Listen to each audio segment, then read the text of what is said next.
बेपनाह प्यार तुमसे भाग 34। रवि को बाहर आते देख ऋषभ आगे बढ़कर पूछा, क्या हुआ डॉक्टर? आप सभी सीनियर्स डॉक्टर एक साथ यहाँ, सब ठीक तो है?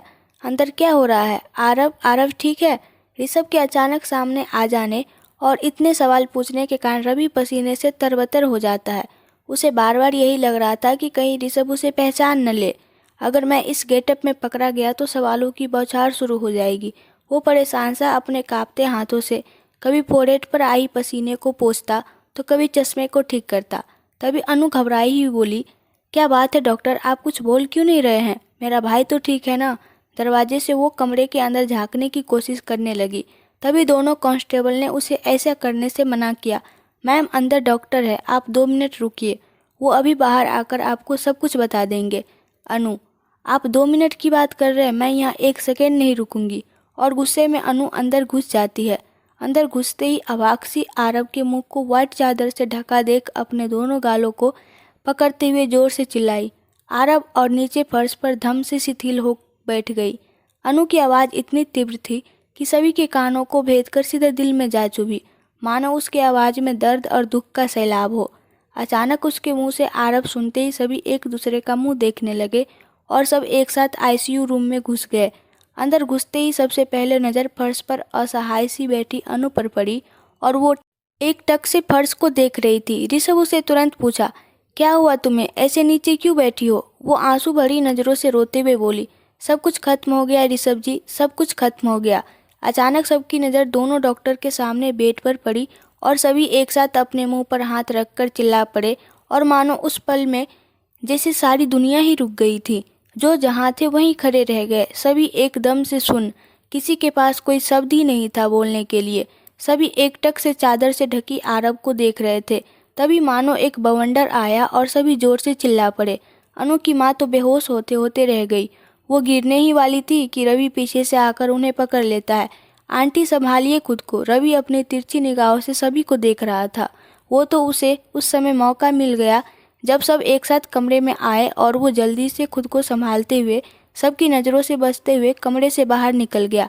आज तो बाल बाल ही बचा हो।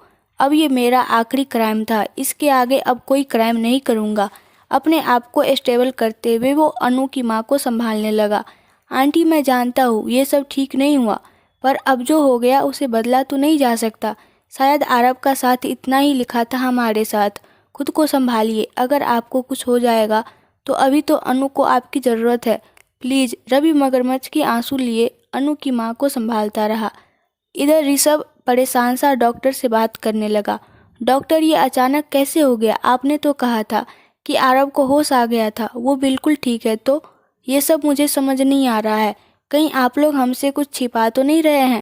कहीं ऐसा तो नहीं कि आपने झूठ मूठ का 7 से 8 घंटे ऑपरेशन का नाटक किया था? क्योंकि आपने हम में से किसी को आरव को एक बार भी देखने नहीं दिया था और अभी भी उसे सफ़ेद चादर से ढक रखा है। कहीं ये सब आप लोगों की कोई चाल तो नहीं है? डॉक्टर, मिस्टर ऋषभ आप हम पर आरोप लगा रहे हैं, हमारे मेडिकल लाइफ को गाली दे रहे हैं, हमें झूठा बना रहे हैं। मैं अपने हॉस्पिटल में ऐसे गैर कानूनी काम नहीं करता हूँ, ना ही करवाता हूँ। हम खुद आरव को ऐसे देखकर शॉक्ड है। अब हम अंदर आए तो हमारे एक डॉक्टर साथी ने इन्हें मृत्यु घोषित कर दिया था। हम दोनों भी अभी यही सब रिपोर्ट चेक कर रहे थे। अनु की माँ अपना आंसू पोंछते हुए गुस्से में उठी और ऋषभ को एक चाटा लगा दिया। सभी एकदम से चौंक गए। अनु गुस्से में बोली, माँ ये क्या किया आपने? तू चुप, एकदम चुप, आगे एक शब्द भी इसके पक्ष में मत बोलना। गुस्से में आग बबूला हो अपनी एक उंगली अनु को दिखाते हुए बोली। फिर ऋषभ को बोली, चाले चलना, इमोशनल ब्लैकमेल करना, किसी की कमजोरी का फ़ायदा उठाना, उसे परेशान करना, अपनी उंगलियों पर नचाना, ये सारी तेरी फितरत है। सच कहा है किसी ने कि जो जैसा होता है उसे सारी दुनिया भी वैसी ही नज़र आती है। तेरे मन में छल कपट भरा हुआ है तो तुझे लग रहा है कि डॉक्टर के मन में भी भरा होगा। मैं इन डॉक्टर को अपने बेटे का कातिल नहीं मानती, क्योंकि इसकी असली कातिल तू है, सिर्फ तू। तूने मेरे पहले बेटे को भी मारा है और आज दूसरे बेटे को भी मारा है। तुम मेरे दोनों बेटों का कातिल है, सिर्फ तू ही है। मैं तुझे कभी माफ़ नहीं करूँगी, कभी नहीं। और अब इसके आगे हमें भी तुझसे कोई रिश्ता नहीं रखना है। मैं जब तुझे अच्छा समझने की कोशिश करती हूँ, तू अगले ही पल उतनी ही तेज़ी से मेरी नज़रों में नीचे गिर जाता है। और अब इतना तो मैं अपनी बेटी को जानती हूँ कि अब वो भी तुझसे कोई रिश्ता नहीं रखेगी। मैं उस दिन को कोसती हूँ जिस दिन तू हमारी ज़िंदगी में आया था। हटाओ इसे मेरी नज़रों से ले जाओ इसको, मेरे सामने से ले जाओ इसे। अब मैं इसकी शक्ल भी कभी नहीं देखूंगी, जीते जी कभी नहीं। हेलो डॉक्टर, डॉक्टर कहाँ खोए हैं? कांस्टेबल की आवाज़ से अचानक रवि का ध्यान टूटा। वो घबराकर अपने आगे पीछे देखने लगा तो सब नॉर्मल है। यानी मैं खड़े खड़े कल्पना कर रहा था। ओह सिट सिट, खैर कोई बात नहीं। कल्पना को हकीकत का रूप लेने में बस कुछ ही मिनट बाकी है। फिर तो इस ऋषभ के बच्चे की कहानी ही खत्म, ये बेपनाह मोहब्बत के किस्से ही खत्म। अब तो सच्चाई जानने के बाद आंटी इसे कभी अनु से मिलने ही नहीं देगी और मेरी शादी अनु के साथ कर देगी। अब तो अनु को मेरी होने से कोई नहीं रोक सकता। वो अपनी नज़र उठाकर बाहर देखा तो सभी उसे ही गौर से देख रहे थे। वो थोड़ा सा शक पकाते हुए अपने मास्क और चश्मे को ठीक करने लगा। कहीं ये लोग मुझे पहचान तो नहीं गए? नहीं नहीं, ये कैसे पहचानेंगे जब ये दोनों सीनियर डॉक्टर मुझे नहीं पहचाने। तो खैर मुझे देर नहीं करनी चाहिए, जल्दी से जल्दी यहाँ से निकलकर अपना गेटअप चेंज करके वापस आकर तमाशा जो देखना है। चल बेटा रवि, अब तेरी किस्मत का सितारा चमकने ही वाला है। रवि थोड़ा सा गले से खांसते जैसी आवाज़ निकाला और सर नीचे करके वहाँ से निकलने के लिए अपनी कदम को आगे बढ़ाया ही था कि तभी उसे लगा जैसे किसी ने बहुत ज़ोर से उसका हाथ पकड़ा। उसे समझ नहीं आया और उसकी पकड़ तेज होती गई। वो गुस्से में मुड़ा और बोला, ये क्या बदतमीजी है? सामने ऋषभ को देखते ही वो थोड़ा झिझक गया। अब इसे क्या हो गया? यूँ जोर से इसने मेरा हाथ क्यों पकड़ा है? ऋषभ, इतनी जल्दी क्या है डॉक्टर? ऋषभ थोड़ा रुक कर बोला। रवि। रवि नाम ऋषभ के मुंह से सुनते ही रवि जैसे चौंक सा गया। अपनी नज़रें दाएं बाएं घुमाने लगा। यानी ये मुझे पहचान गया? फिर भी वो उसकी बातों को काटते हुए बोला, ये क्या बदतमीजी है मिस्टर ऋषभ? और इस तरह से एक सीनियर डॉक्टर का हाथ पकड़ने की आपकी हिम्मत कैसे हुई? मैं आपकी कंप्लेंट जरूर अथॉरिटी से करूँगा। ऋषभ ने गुस्से में खींचकर एक जोरदार तमाचा रवि के गाल पर जड़ दिया। ऋषभ, ये डॉक्टर की यूनिफॉर्म, कैप, मास्क और चश्मा लगा लेने से तुझे क्या लगा हम तुझे नहीं पहचान पाएंगे? तू इतना नीचे गिर जाएगा ये मैंने कभी सोचा ही नहीं था। रवि अनु और आंटी की तरफ देखने लगा जो कि ऋषभ के जस्ट पीछे ही खड़े थे। रवि, ये क्या बोले जा रहा है तू? होश में तो है? मैंने क्या गलती की है? तू अपनी गलतियों को मेरे सिर पर क्यों मढ़ रहा है? तू यही जानना चाहता है ना कि मैं ये डॉक्टर की गेटअप में यहाँ क्या कर रहा हूँ? तो सुन मेरे भाई, मुझसे अनु और आंटी की ये हालत देखी नहीं जा रही थी और डॉक्टर हमें आरब से मिलने नहीं दे रहे थे। तो मैंने सोचा क्यों ना डॉक्टर की वेशभूषा में ही एक बार आरब को देखाऊं। बस यही सोचकर मैं ये रूप बदलकर अंदर गया था। पर तुझे तो आदत है मेरी हर अच्छाई में भी बुराई ढूंढने की। आप ही लोग बताइए मैंने क्या गलती की है? ऋषभ अपने दोनों हाथों की मुठ्ठियां बांधते हुए गुस्से में बोला। तो तूने अंदर क्या देखा? मतलब आरब ठीक ठाक है? उसे होश आ गया है? रवि, होश तो तब आएगा ना जब वो जिंदा होगा। उसकी तो सांसें ही नहीं चल रही थी। बस झूठ का इतना सारा इक्विपमेंट उसे लगा रखा है। यहाँ के डॉक्टर्स हमसे झूठ बोल रहे हैं। सच तो ये है कि आरब अब इस दुनिया में है ही नहीं। उसका शरीर पूरा ठंडा हो चुका है। ऋषभ, ये सब तूने अपनी आंखों से देखा है? रवि, मतलब क्या है तेरा? मैं ये मौत की बातें भी झूठ बोलूँगा? मुझ में समझदारी नहीं है क्या? वो मर चुका है, समझा? ऋषभ, इसलिए तूने उसकी प्रिस्क्रिप्शन पर डेथ लिख दिया? तुझे कैसे पता? आश्चर्य से रवि पूछा। ऋषभ, तू पीछे मुड़कर एक बार देख तो सही। आश्चर्य से रवि पीछे मुड़ा तो देखकर चौंक गया। आरब बेड पर उठकर बैठ गया था। आश्चर्य से रवि के मुंह से निकला, ये जिंदा है? और तू कमरे के अंदर तो चल, अभी तुझे और भी बहुत सारे झटके मिलेंगे। ऋषभ रवि का हाथ पकड़कर कमरे के अंदर लाया और उसके पीछे पीछे सभी लोग कमरे में आ गए। तब तक आरब बेड से नीचे उतर अपने सर पर लगी सारी पट्टियाँ खोलने लगा। रवि के साथ साथ सभी आरब को ही आश्चर्य से देख रहे थे। अनुष्का, ये सब क्या है? यानी आरब को कोई चोट? अवाक सा सभी आरब की तरफ देखकर ऋषभ से पूछने लगे। ऋषभ, नहीं, मैं आप सभी से माफ़ी मांगना चाहता हूँ कि मैंने आप लोगों को इतना परेशान किया। पर मैं किसी की भावनाओं को ठेस नहीं पहुँचाना चाहता था, पर मेरे पास कोई और उपाय ही नहीं बचा था। ये चूहा बिल्ली के खेल से मैं थक चुका था, इसलिए लोमड़ी की चाल को शेर बनकर ही मात दिया जा सकता था। तुझे ये जानकर बहुत दुख होगा कि इस कमरे में कई सीसीटीवी कैमरे लगे हुए हैं। तूने थोड़ी देर पहले जो भी यहाँ इस कमरे में आरब के साथ किया वो सब हम वेटिंग रूम की टीवी में साफ साफ देख और सुन रहे थे। रवि के पैरों तले जमीन खिसक गई। वो एकदम हक्का बक्का रह गया। तो ये सब तेरी सोची समझी एक चाल थी मुझे फंसाने के लिए? गुस्से में रवि बोला। हाँ, चाल तो मैं चल चुका था, पर इस बार मैंने किसी से कुछ कहा नहीं था। ऋषभ अनु और रंजीत की तरफ देखकर बोला। मैं इन दोनों से भी माफ़ी मांगना चाहता हूँ, क्योंकि मैंने इन्हें कुछ भी नहीं बताया था। ऐसा नहीं है कि मुझे इन पर विश्वास नहीं था, पर इस बार मैं कोई रिस्क नहीं लेना चाहता था। इस बार मैं बहुत बड़ी दाव खेल चुका था और इसमें मेरी मदद इस हॉस्पिटल के सारे डॉक्टर्स और स्टाफ ने की। अनुष्का की माँ गुस्से में रवि के पास जाकर उसे अपने दोनों हाथों से पकड़कर मारने लगी। तू इतना बड़ा धूर्त निकलेगा ये नहीं मालूम था। तू मेरे बेटे को मारने चला था। तुझे तो मैं फांसी के फंदे तक पहुंचाऊंगी। तू तो हमदर्द बनकर ही दर्द की सुइयां चुभोता रहा। अगर उस दिन ऋषभ समय पर नहीं आता तो मैं तो अपनी अनु की शादी तुझसे करवा ही देती। एक ऐसे लड़के को अपना दामाद बना लेती जो मेरे ही बेटे को मारना चाहता था। उसके बाद वो रोती हुई आरव को अपने गले से लगा लेती है। वो उसके हाथ पैर माथे पर अपना हाथ फिराते हुए पूछी, तू ठीक है मेरा बच्चा? आरव, हाँ मम्मी मैं बिल्कुल ठीक हूँ। अनुष्का, पर अगर तुझे सर में चोट लगी नहीं थी तो तू ठीक कैसे हो गया? तू तो अपनी यादाश्त खो चुका था ना। फिर आरव, दी मेरी कोई यादाश्त वादाश्त नहीं गई थी, ना ही मैं कभी पागल हुआ था। अनुष्का, तो ये इतने दिनों से तू हमारी भावनाओं के साथ खेल रहा था, हमारा मजाक बना रहा था। गुस्से में अनुष्का आरव को झकझोरते हुए बोली। क्यों, बोलना, क्यों किया तूने हमारे साथ ऐसा? आरव, क्योंकि मैं आप लोगों को नहीं खोना चाहता था। अनुष्का, मतलब तू क्या बोलना चाह रहा है? आरव एक बार रवि की तरफ देखा और फिर ऋषभ को देखने लगा। क्योंकि मुझे धमकी दी थी इस रवि ने कि वो मेरे पूरे परिवार को ख़त्म करवा देगा। अनुष्का, किसी ने धमकी दी और तू डर गया? ये नहीं सोचा कि तेरे बिन मैं और माँ कैसे घुट घुट कर जी रहे हैं? तुझे ऐसी हालत में देख हम पर क्या बीतती है। तू एक बार भी हमसे ये सब बताने की कोशिश तो करता। गुस्से में आरव बोला।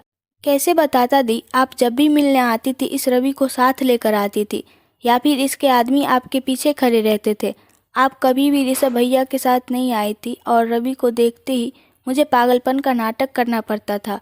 फिर जब आपको खुश देखता था तो लगता था जैसे पागल बनकर ही रहने में भलाई है। यहाँ से बाहर निकला तो भी आप पर बोझ ही बना रहता। तो क्यों न यहीं रहूँ? कम से कम आप लोग तो ठीक से रहेंगे। अनु, कैसी बहकी बहकी बातें कर रहा है तू? अपने आप को बोझ क्यों बोल रहा है? क्योंकि मेरे नाम के आगे मेंटल लग चुका है तो लोग मुझे पागल की नज़रों से ही देखेंगे दी। तभी कुछ सोचते हुए रंजीत आरव के पास आकर पूछता है, तो तुम उस दिन बड़े भाई, मेरा मतलब अपने ऋषभ भैया को देखकर कुछ क्यों नहीं बोले? जिस दिन वो तुमसे मिलने गए थे उस दिन तो तुमने उन्हें बिना सोचे समझे बर्तन से मारकर सिर फोड़ दिया और उन्हें अपनी नज़रों से दूर जाने को कहा। तब तो तुम इन्हें सब कुछ बता सकते थे ना? आरव, हाँ, पर मैं आपको देखकर डर गया था। मुझे लगा कहीं आप रवि के आदमी होंगे। तो उस एसाइलम में रवि के कुछ चमचे भी थे जो अक्सर मेरी खबरें रवि को दिया करते थे। मुझसे कौन मिलता है, मेरी क्या रिपोर्ट है, ये सब जानकारी वो फ़ोन पर मेरे सामने ही दिया करते थे। रंजीत, अच्छा, तभी मैं सोचा कि हम तुमसे मिलने गए थे। ये खबर आंटी को कैसे हुई? वो रवि की तरफ घूर कर देखा। तभी इंस्पेक्टर साहब भी 2 कांस्टेबल के साथ कमरे में आए। Rishabh, hello inspector. ऋषभ अपना हाथ मिलाते हुए बोला। Thank you for believing me inspector. Inspector, please mister Rishabh, आप हमें शर्मिंदा कर रहे हैं। आपने तो खुद हमारी मदद की है, इतनी पुरानी केस को जो सॉल्व कर दिया। अब तो मिस्टर रवि से हम सब कुछ थाने में ही उगलवा लेंगे। वो रवि की तरफ बढ़े ही थे कि ऋषभ ने रिक्वेस्ट करते हुए कहा, सर अभी नहीं, पहले मुझे जानना है कि आखिर इसने इतना सब कुछ बिना सबूत के किया कैसे? क्योंकि ना ये आरव गौरव को जानता था, ना उनसे कभी मिला था। फिर इतना बड़ा कांड कैसे कर गया? तभी राजेश जी पूछे, पर बेटा पहले ये तो बता कि जब तू आरव से मिला ही नहीं तो तुझे कैसे मालूम चला कि आरव की मेंटल स्थिति स्टेबल? मतलब क्या तुझे डॉक्टर ने इसके बारे में सब कुछ बताया था? ऋषभ, हाँ पापा, जब मैं अनु और मिस्टर रंजीत एसाइलम गए थे तो अनु के वापस घर चले जाने के बाद मैं मिस्टर रंजीत के साथ आरव के डॉक्टर से घंटों बातचीत करते रहे, उसकी रिपोर्ट पढ़ते रहे। पर हैरानी इस बात की थी कि आरव की मेंटल स्थिति बिल्कुल ठीक थी। डॉक्टर से भी पता चला कि वो दूसरे मेंटलों से बिल्कुल अलग है, किसी को कुछ नुकसान नहीं पहुंचाता था। कमरे से बाहर गार्डन में एक पेड़ के नीचे बैठकर घंटों रोया करता था। फिर फिर किसी को अपनी ओर आते देख नॉर्मल की तरह अपने आंसुओं को पोंछ लेता था, मानो वो अपने आंसू सबसे छुपाना चाहते हो। बस मेरा दिमाग यही स्ट्राइक किया और मैंने उसकी सारी रिपोर्ट की पिक्चर क्लिक की और अपने फैमिली डॉक्टर खत्री को भेज दी। अंकल ने मुझे तुरंत मैसेज किया, ही इज़ नॉर्मल, 100% नॉर्मल। फिर हम दोनों एसाइलम से निकले और ऑफिस चले गए। पता नहीं मुझे क्या हुआ, मैं कुछ सोचते हुए दोबारा एसाइलम चला गया और अपने हाथ में लिए कैरी बैग को डॉक्टर की तरफ बढ़ाकर बस यही बोला कि डॉक्टर, क्या मैं ये खाने पीने की चीज़ें को आरब को दे सकता हूँ? आप एक बार चाहे तो चेक कर सकते हैं। डॉक्टर, नहीं ऐसी बात नहीं है, पर आरब आपको देखकर फिर से देखिए, एक बार उसे बेहोशी का इंजेक्शन पड़ चुका है, अब दोबारा उसकी हेल्थ के लिए सही नहीं रहेगा। डॉक्टर चिंतित स्वर में बोले, मैं जानता हूँ डॉक्टर, पर मैं अंदर नहीं जाऊँगा, बस दूर से ही छुपकर उसे देखूँगा। पर प्लीज़ आप ये सारे सामान मेरे सामने उसे दे दीजिए और ये भी बोलिएगा कि इसे ऋषभ लाया था। फिर क्या? डॉक्टर आरब को वो कैरी बैग पकड़ाते हुए बोले, जो तुमसे सुबह मिलने आए थे, ये उन्हीं ने तुम्हारे लिए दिया है। आरब के मुंह से अचानक ही निकला, ऋषभ भैया ने? डॉक्टर ने, हाँ उन्हीं ने। आरब, कहाँ है वो? डॉक्टर, वो तो चले गए। फिर आरब उदास सा वही सामान रखकर रोने लगा। मुझे तभी शक हुआ कि आरब कुछ न कुछ बहुत बड़ी बात हम सब से छुपा रहा है। फिर मिस्टर रंजीत, आपको याद होगा बोर्ड मीटिंग में मैं सेकेंड हाफ में ऑफिस आया था। रंजीत, हाँ हाँ, और उस दिन आप काफ़ी परेशान थे, मैंने आपसे पूछा भी था तो आपने यूं ही एक्सक्यूज़ दे दिया, पर मैं जानता था आप मुझसे कुछ छुपा रहे हैं। अचानक रंजीत बोल पड़ा, ऋषभ। मिस्टर रंजीत, सच तो ये है कि उससे एक दिन पहले जब अनु हॉस्पिटल से डायरेक्ट अपनी माँ के साथ घर चली गई तो मैं सच में काफ़ी डिस्टर्ब था। फिर घर आकर जब मैं शावर लेकर निकला ही था तो मेरे मोबाइल पर एक अननोन नंबर से कॉल आया। मैं घबराकर बेचैनी में उस नंबर पर बार बार कॉल कर रहा था, पर वो तब तक स्विच ऑफ हो गया था। अनुष्का, तो किसका नंबर था वो? अनु आश्चर्य से पूछी। ऋषभ, वो मेरा ही दूसरा नंबर था। अनुष्का, मतलब? ऋषभ, मैंने आरब के डॉक्टर से आरब के लिए खाने पीने की जो चीज़ें उसे भिजवाई थी उसी में अपना एक छोटा मोबाइल भी रख दिया था, जिसमें सिम कार्ड तो था पर कोई नंबर नहीं था, बिल्कुल ब्लैंक। मुझे लगा कि अगर आरब पागल नहीं होगा तो वो मेरा नंबर ज़रूर याद करके मुझे कॉल करेगा।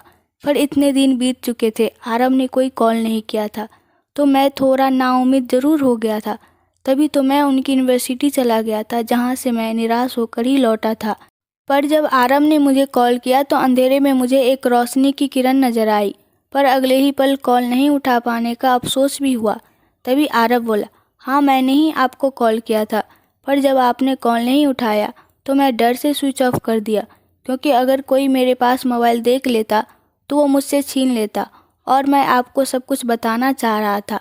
ऋषभ, फिर मैं अगली सुबह सबसे पहले आरब से मिलने गया। जब मैं आरब से मिला तो मुझे मालूम चला कि ये सारा षड्यंत्र रवि का रचा हुआ है, और उसके सारे कारनामे देखकर ये तो मुझे मालूम चल ही गया था कि वो बहुत बड़ा खिलाड़ी है, उसे उसी की चाल से मात देना पड़ेगा। तो मैं एसाइलम के डॉक्टर से इस बारे में बात की और उन्हें इस खेल में शामिल करने के लिए कन्विंस किया। पहले तो वो नहीं माने, पर डॉक्टर खत्री की पैरवी से वो भी मान गए। बस सभी की सपोर्ट से आज इस खेल पर से पर्दा उठ गया। हाँ, एक बात तो मैं बताना ही भूल गया कि रवि के इन कारनामों के बारे में किसी और ने भी मुझे बताया था।